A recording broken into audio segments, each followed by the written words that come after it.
for having me.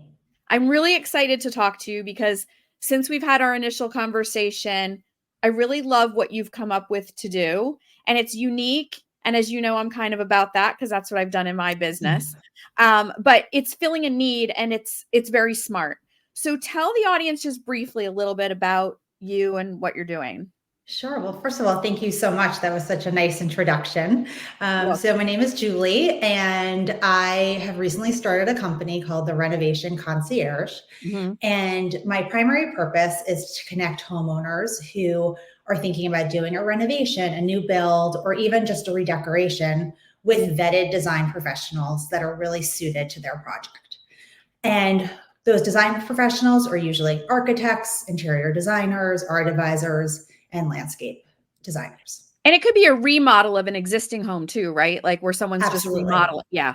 Yeah. Absolutely. And that's a big thing right now. So this is so smart and we're going to really get into it because I just think it's a great service for people. So let's discuss the service about as far as like who it's for and how it works in, Right. So I would like to think that it's for everyone. Right. And the more, and I am the first to admit that it can be very intimidating if you've never done a home renovation or honestly even decorated a room before to go out and find that right professional. Yeah. And the one thing that I have found just in talking to all the professionals out there is that there really is somebody for every project for the most part. Yeah. So maybe people are intimidated. My budget is not high enough, or my project is not big enough. But there are professionals who that's really their sweet spot and they're able to do that. So in short, my service is really for anyone who's embarking on a project for their home or apartment. Yeah, because what you and I talked about and what I believe in my business too is any service, any product really, you're addressing a pain point for somebody. And you and I talked about, and I know this from like almost 20 years of experience doing this, is that two big pain points are, one is time. It's a huge one. And I always say time is money, whether you're a business owner or a client, time is money it's currency. That's one thing. And the other thing is just sort of realizing like you don't know what you don't know. And so I think you and I talked about, if somebody's looking to do a build or a remodel, like you said, they can get a bunch of recommendations, whether it's word of mouth, whether it's Facebook, whether it's their own research, but they still have to take all that time to call each person, each professional, have an interview. They might not know what questions to ask, right? So I feel like your piece is huge because it addresses that, right? Yeah, it's definitely all of those things. And I think first off, I really find that I save my clients time because I actually just read an article that they're estimating that there are 94,000 interior designers working worldwide. And so social media. Actually, I'm sorry, in the United States. Yeah. So, I mean, that's a huge number. And by no means do I know all 94,000 of them, but I do know a large enough sample that I know where to start. And so I start by asking my clients the questions that then lead me to the right people. So we always talk about budget. We talk about scope of the project. We talk about their timeline. We talk about their aesthetic. And then I take all that information and I go back to my network and I narrow it down to 2 or 3 people that I then introduce them to. That's amazing. And honestly, it's like when people call me and they're like, I need a sofa and I need this. And there's a sea of everything now. And I can narrow it down to like, here, you should do this or this. And they're like, oh, great. And it's similar type of thing. So the process is really, if somebody's undertaking a project like this, they basically call you and they say, here's what I'm looking for. Then you have a series of questions you can ask them to kind of narrow down and get a good fit. I think you even referred to it's a little bit of like matchmaking going on, right? Because everybody has a different style. And I talk about too, I'll give advice to people on hiring a designer, even if they're not hiring me. I like to help people. And there has to be kind of something, a sync, a fit, a click, and we're human. So you have to, that human click is really important. I think. I agree. And I think that these professionals that you're working with, you end up having a very close relationship with them. Yes. Even let's say you're redoing your bathroom, Yeah. right? You're talking about sometimes sort of intimate things about how you use your space and, whether your kids shower in your, in your tub or your shower, where you like to put on your makeup, if you need space from your partner, right? There are all these things that really come up. And I think that it's successful when you feel comfortable and you trust that partner. And that comes with time. Yeah. That comes with time. But I do feel that I give my clients a head start on that. Yeah. Where I'm saying, okay, I've met both of you. I'm matching you two together. Yeah. And I think that, there's a good shot you'll hit it off. So once you narrow down the pool for them, then they get to meet them and make the final selection, basically. Okay. Exactly. And if there's no connection there, then we go back to the drawing board. Right. Because my job is to find someone that they want to work with, that they want to hire. Yeah, no, it's really important. And when it comes to our home, and realtors can attest to this too, like people get really emotional, anything that has to do with like buying a home, selling a home, furnishing a home, there's this emotional feeling that we all get, myself included, even as a designer. It's just emotional. It's where a lot of your life takes place, like you said. And, I have clients where I've seen their families grow. And now like a few of them have kids that have gotten married. I mean, you really do become this trusted confidant of the family. And so especially doing a rebuild or a remodel, you could be working with them for many months. For years. And for years. And you really do get to sort of see and hear all the ins and outs of the family dynamic. And so somebody definitely, I think that's a critical thing that my advice would be is make sure you do feel comfortable with whoever it is, because they're going to be around you a lot and observing a lot and helping you. But you want to sort of feel comfortable sharing your family, because you're going to end up sharing your family whether you like it or not. And then like the contractor, they start early. You could be in your pajamas when they show up. I had a remodel going on, and like I loved the team so much. And it was like, so when they showed up and I was in my pajamas, I felt okay. Like they were cool, Absolutely. But it could happen, or, you could be rushing the kids off to school and they're at the door, so you do have to be comfortable with your whole team. Yeah. And I think also that the team has to be comfortable with each other. So in some situations, it's not a team. In some situations, you're redecorating your living room and it's just you one-on-one with the designer. Right. But in a lot of situations, especially the ones that I'm drawn into, you have an architect, you have an interior designer, you have the builder, a landscape designer, you have your GC. And along the way, sometimes you're even bringing new people in on a project. Sure. And so that's another thing that I really like to talk about, is that how are we building a team of people who are going to work well, not only with you as the homeowner, but together. Yeah. And we're going to get into that a little bit, because there's some things I think people don't realize. So you're not going to talk about that. Before we do that, how do you find and vet the trusted professionals that you refer? So it really all started very organically for me. I started speaking with the people that I have worked with on my own personal homes that I have enjoyed working with. And I have asked them as professionals, what are other professionals that you've worked with on other projects that you would like to work with again? Yeah. Because I think that when you've done a 6, 12, 24-month project, as an architect with an interior designer or vice versa, and you say, I would love to work with that person again, to me, that is the best recommendation that I can have. It really is. And it's really just been really a very fortunate just chain of introductions for me. Meeting people, everyone I meet suggests somebody else that I should speak to. And then the other piece of it is just my personal network. And so, if a friend has done some work and they bump into me, I ask them a lot of questions about how it went, what they liked, what they didn't like. And I just keep really detailed notes on everybody. Sometimes I'll be presented with a project and I won't off the top of my head know someone. And so then I basically will go back to my network and I'll say, I'm looking for this very specific thing. Is there someone that you know that you trust? And so sometimes that takes me like 1 or 2 weeks, Yeah. but it's really worth the time. And I'm always meeting new, amazing professionals out there. Yeah, I'm sure you are. I mean, we have a lot of very talented, skilled people in our area, and then really pretty much throughout the country that exists. And so, you know, that's a nice thing. But you do have to weed out, because there are, like in any industry, some that are not. And so you want to make sure you're referring, you know, who you trust. So, and then I also have a secondary list of ones of projects that, you know, people have told me to not go well, because I think that's also just as important.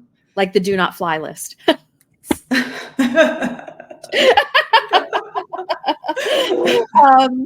Yeah, that's funny.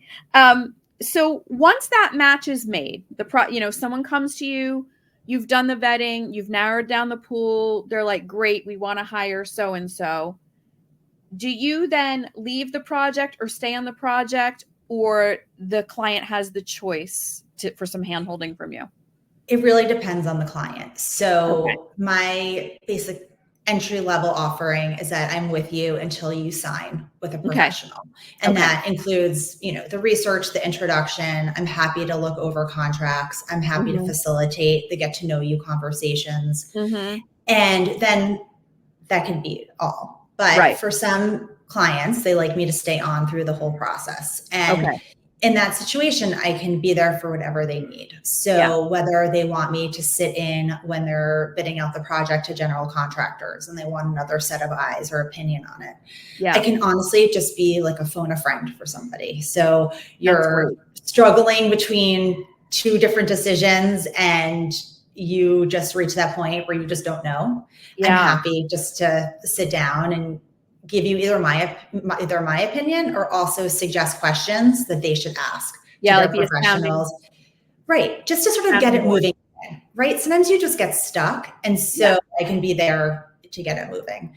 Because go ahead. Sorry. Oh, and then also just for people who are not local to their project. So if they have a second home in the greater New York City area and they can't be there, I'm happy to sit in on their meetings and basically be their advocate. Yeah, no, that's great, because there are so many moving parts and so many details that it can be overwhelming. And for people that haven't really done a big project before too, the contract, the estimating, there's a lot of details. And if they have a designer on board who's doing the project management, that will hopefully be their sounding board and they'll be able to help. But that leads me into like discussing the team and, well, really discussing, I guess, first the process. I think some people are unaware of the process. So hopefully whatever contractor they've hired, the communication is going to be there explaining it, because I think people do two things. One, they simply don't know, or B, they kind of have a scenario in their head of how they think it's going to go, but every professional works a little bit differently. And so they could wind up being surprised. And it doesn't mean that the professional is doing anything wrong. It's just that they haven't managed expectations. And so I think that's really important, and to have really clear lines of communication right like at the opening of the gate, because you don't want to get down the road in a project and be like, oh. I think it's better to kind of like set it up really ahead of time. So I just wanted to talk about this a little bit, because communication really does play a huge success in the project. Because there are going to be bumps along the road. I hate to tell everybody, but like projects of this magnitude, there's never not a bump in the road. I've worked on enough of them to know. The beauty of the bump is, if you're working with a good professional, we've had bumps where we've had to veer and take a different turn, and that actually landed us in a better result. And I even learned in design school, that's going to happen. And so what do? You just pick up, go forward, and move. So mistakes are going to happen, or things happen out of your control. Like we were doing a bathroom, and we had ordered the floor tile, the shower wall tile, the shower floor tile from one vendor. We were waiting quite a while for it, and that vendor was what a vendor should do is, when it's received, they need to inspect it and then they deliver it.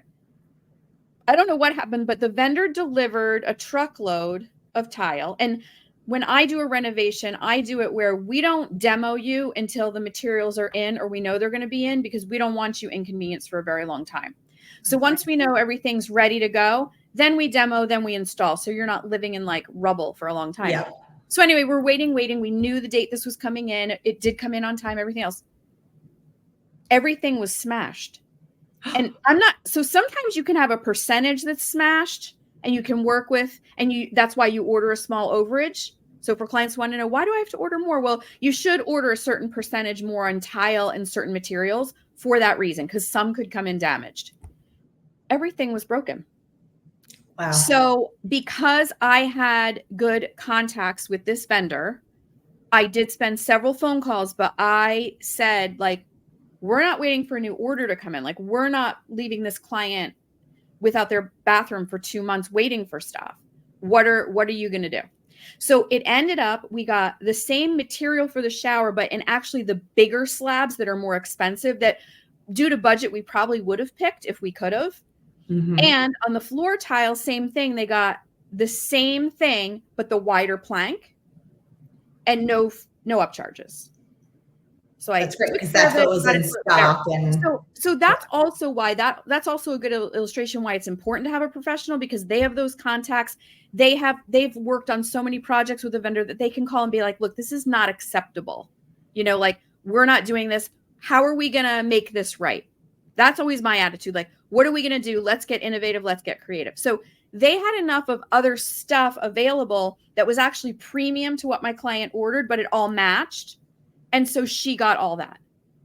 So that's just one example. Little bumps happen, big bumps happen. Some bumps, if the professional is good enough, you may not be aware of them. We just navigate it and do it. Others are big. So you have to really have somebody who can kind of ride those waves with you, because it's just inevitable with all the moving parts and with our lack of control over certain things. Like, there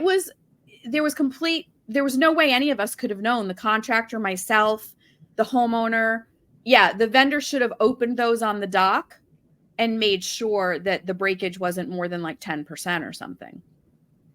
That's why also, if you're having tile delivered directly to your home, as a designer, I go and I open the boxes and I inspect it and make sure, or the contractor should. So that's just like a good rule of thumb. But yeah, I digress. Yeah, but I think that story is so interesting on a few levels. One, you were saying, I want to solve this problem. And I think sometimes there's a lot of finger pointing, which comes back to the whole team dynamic. So sometimes you have someone on your team who doesn't want to take responsibility. Sometimes there's just a lack of clarity over who's responsible for what piece.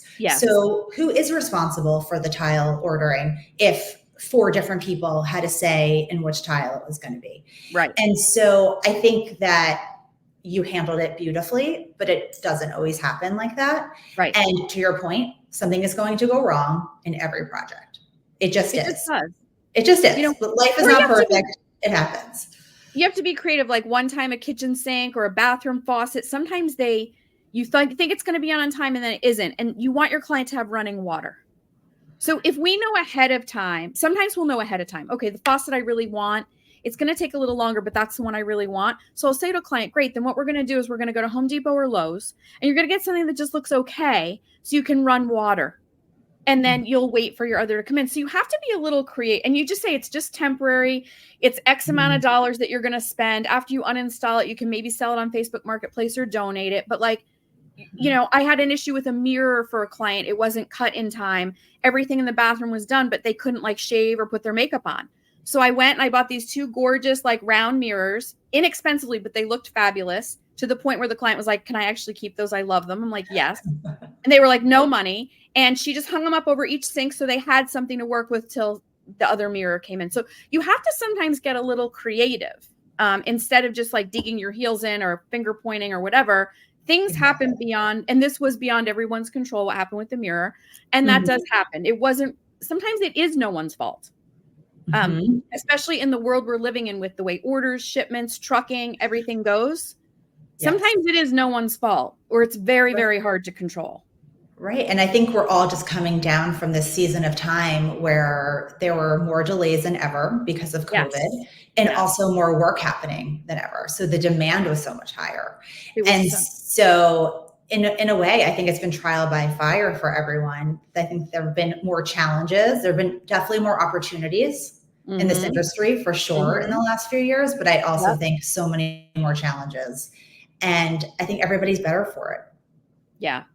So, I mean, my advice would be like to have those conversations, even once you like vet and then the client says, okay, I'm going to take it over. My advice to the client would be have as many of those conversations, have stuff in the contract that you need. And so that you know who's doing what and what happens if there's a bump, because there inevitably will be. And like I said, some are smaller, some are bigger. You can get over all of them. No one's dying. You can get over all of them. You can get really creative, really resourceful. I do it all the time. And you kind of need to have somebody with those skills, I feel, for a job to be successful. That's just been my experience of doing so many. Yeah. And it was before COVID, post-COVID, like stuff happens. And it is a little worse post-COVID, like, because trucking issues are still kind of an issue, I'm finding. They have just like not enough drivers to get stuff.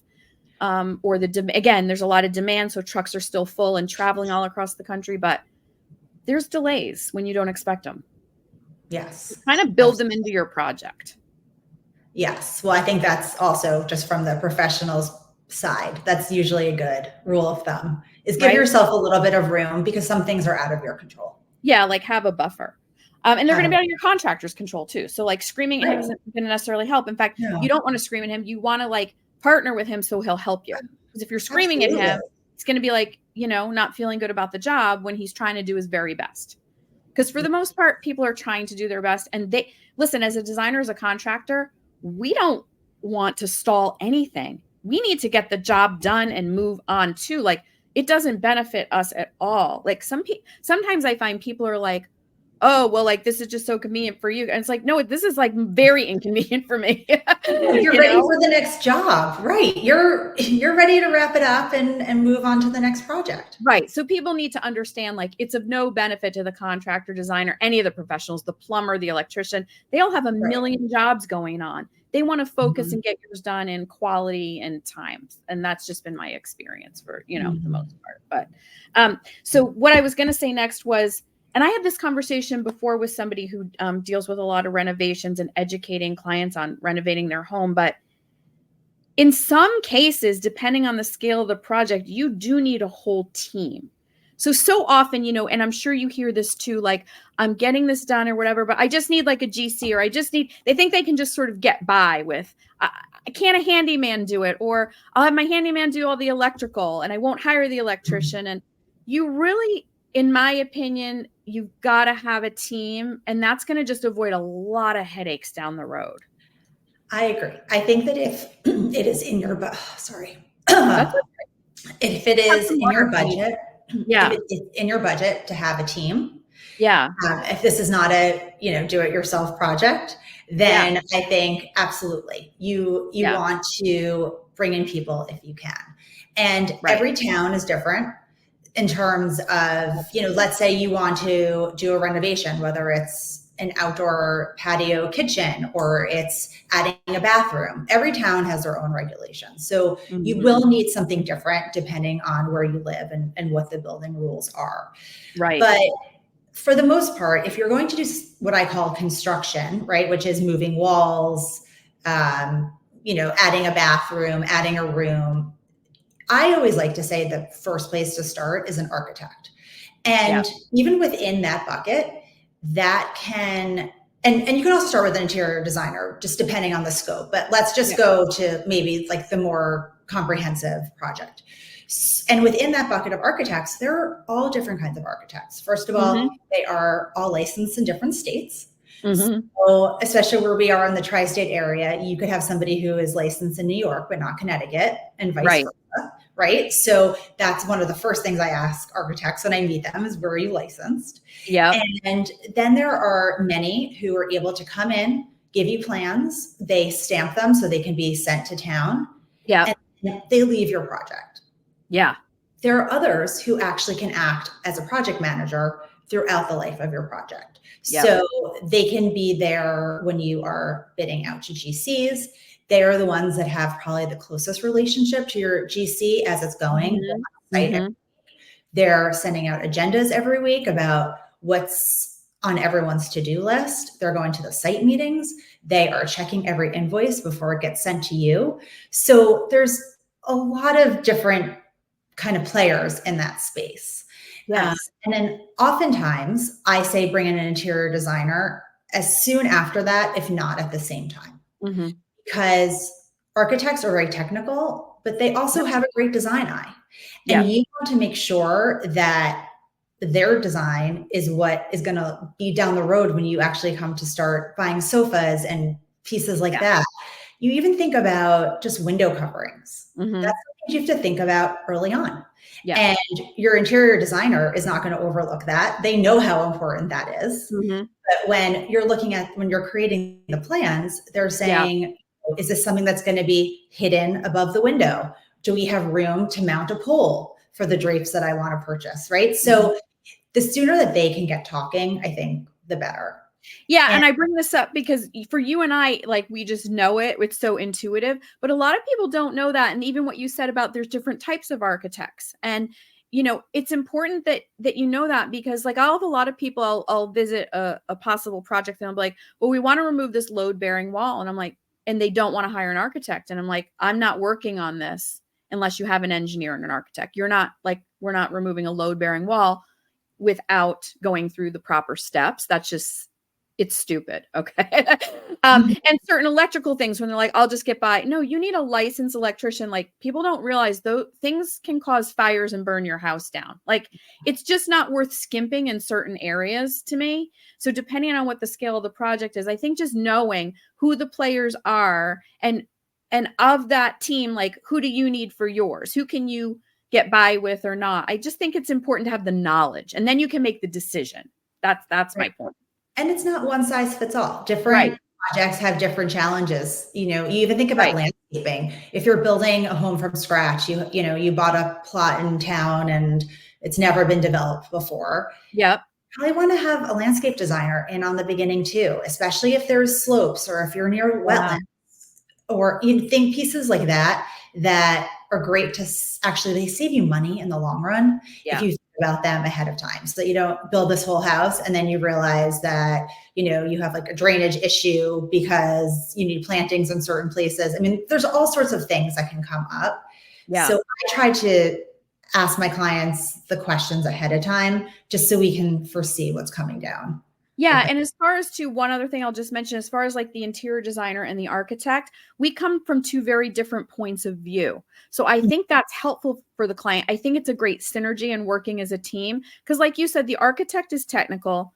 They also have a lot of input in the exterior of the home, which is important architecturally. And like in my home, I did an addition, and we really had to think about, well, how's that going to look from the outside? We didn't want a big block. Could we set it back? Could we, but from an interior designer standpoint, sometimes when they design a room or a home, the interior designer looks at it. How does this space flow with the rest of the space? How do we move through this space well? How does it connect well to the other spaces? And it's not that the architect won't or can't think of that. It's just the focus is a little bit different, I have found. And for good reason. It's how we've been trained in our profession. So I think bringing those different perspectives are really, each time that I've been involved in it, it's so helpful to the client, because they're like, oh, that's such a good way to look at it, And the architect will even say, yeah, that's a good idea. And the interior designer will hear something from the architect and go, oh, you're right, we can't do that because that will look terrible from the outside, So it all kind of connects and flows together. And again, in this case, you and I are talking about probably something that's a more larger scale project. Yes.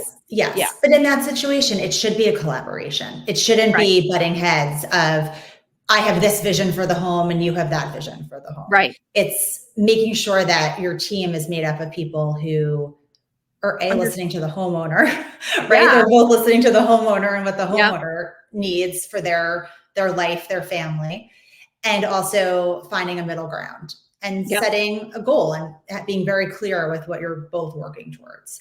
And yes, to your point, this is, these are for bigger jobs. Yeah.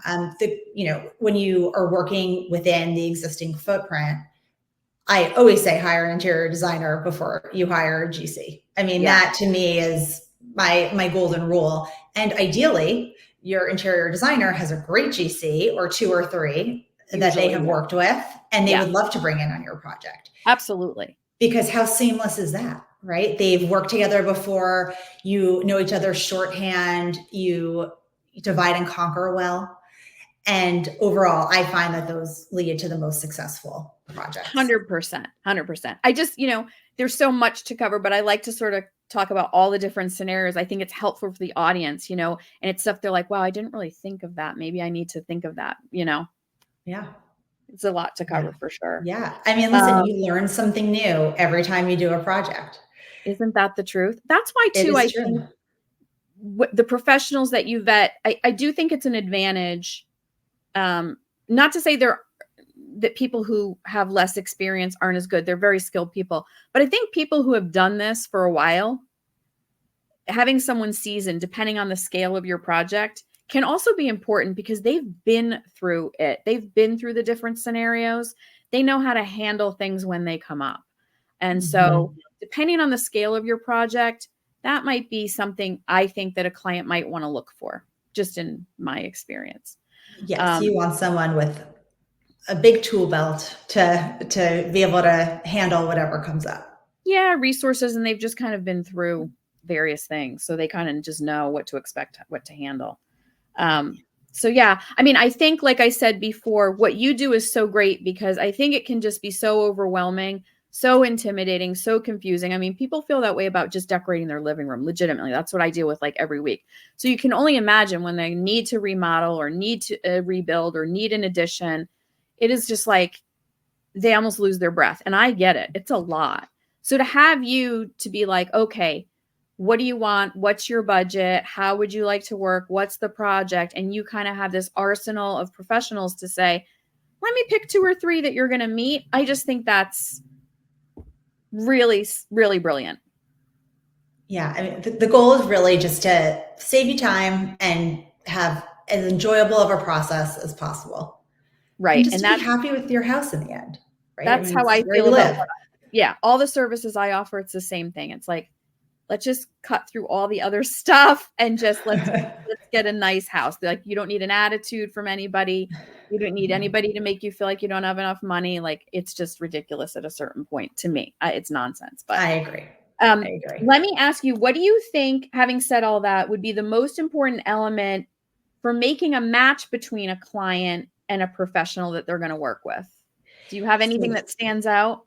So I think it's very personal to each client. Okay. So I think that what I like to find is what are my clients' core values and also like their pain points. Okay. So let's say at the end of the day, budget is the biggest piece. Yeah. I want to make sure that when I'm looking for someone for them, it's someone who truly understands this is the budget and it is not changing. Because sometimes, and I believe me, I've been there. You see something beautiful and it's just over, maybe a little bit more, but there are some clients, that's their bottom line. This is my budget. And if you stick to it, this is going to go great. So for those clients, I think about that. I think communication style. So some clients want to be able to text their interior designer at 11 o'clock at night. And a lot of designers, and they should, keep true office hours. They're available Monday through Friday from 9 to 6 or whatever it may be. So for that client that needs to have that constant communication and access, I need to find them somebody that will be able to accommodate that. I get that. And for other people, maybe it's timeline. Maybe someone says, you know what, I don't need to be so hands-on. I don't care if it goes over budget, but I'm having a baby in 6 months and this house has to be done. Right. That's a big one. Yes. Oh, always the baby. I mean, I've been there.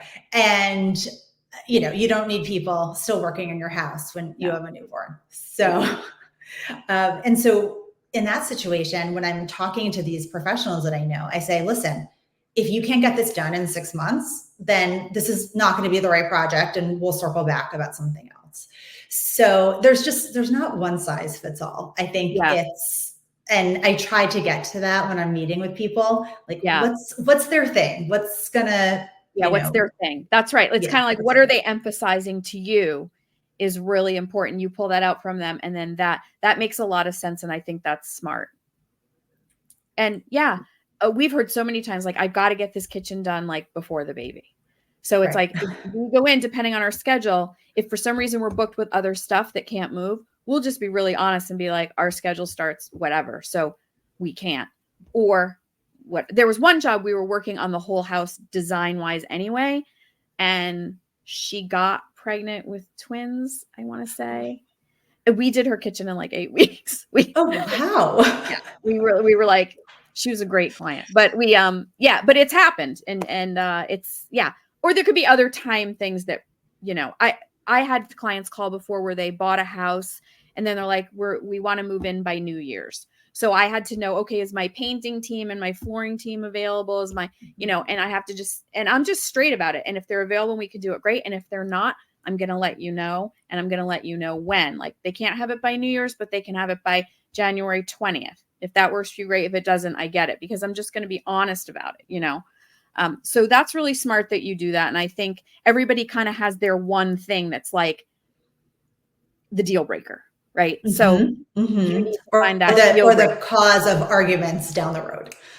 Yeah. Or just that's so important to them, whether it be timing, budget, whatever. I mean, it's all important in the scope of it, but you're right. One thing usually stands out to everybody. Like, if it veers off to this way, no way for me, so that's cool. Right. Yeah. Well, again, I think what you're doing is great. I wanted to give like a slice of it to our audience so they can know about you, know about the service. It also just gives them, if they're not in our area, just something to think about in their own projects and who to hire and how to handle it.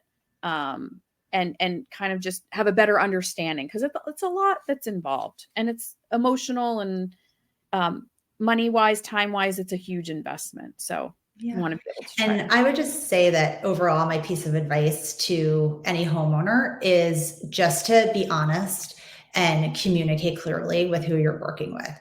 There are a lot of really talented people out there, but they're not mind readers. So the clearer that you can be about your expectations, whether it's timing, budget, the colors that you love, the way that your family uses your home. I think that sometimes people feel intimidated, or they don't really take the time to sit down and make a list of what is important to them. It's true. And again, they're not mind readers. And so the more information that you give this professional that you're working with, the better it's going to be for everyone in the end. And the truth is that it is a privilege to be able to decorate or renovate your home. And for sure. Yes, it's stressful at times, but it also should be a really happy thing. So that's thing. What I hope. It's like, it should be fun and enjoyable. And that's why I adapted my business model in a way that just makes it easy and takes the pressure off, And so same thing, you need, like you said, it's a privilege. And so, like, have fun with it. This is going to be your house, and like, this is going to be, let me close the show by just letting listeners know your website, Instagram, anywhere you would want them to go. We're going to put that in the show notes so it's all clickable. And this way the audience can reach out directly to Julie. If you have any questions, want to look at her Instagram page or website, it'll be all there. So if you want to just speak out your website and your social media handles, that would be great, Julie. Yeah. So you can find me at renovationconcierge.com. And on Instagram, it is at the Renovation Concierge. And I've also just started a Substack, which we'll see how that goes, but I'm excited about it. And I'm actually going to be chronicling my personal journey. We're renovating an apartment in New York City right now. So that's really going to be the focus of the Substack. And then I'm going to put in little tidbits about my clients' projects and just things that I've learned along the way. Love it. That's great. Well, we'll put it all in the show notes. I'm happy to introduce you to our audience. Happy you came on the show. And you and I will chat soon. Yeah. Thank you so much for having me. You're welcome. I'll talk to you soon. Take care. Okay. Take care. Bye-bye. Bye.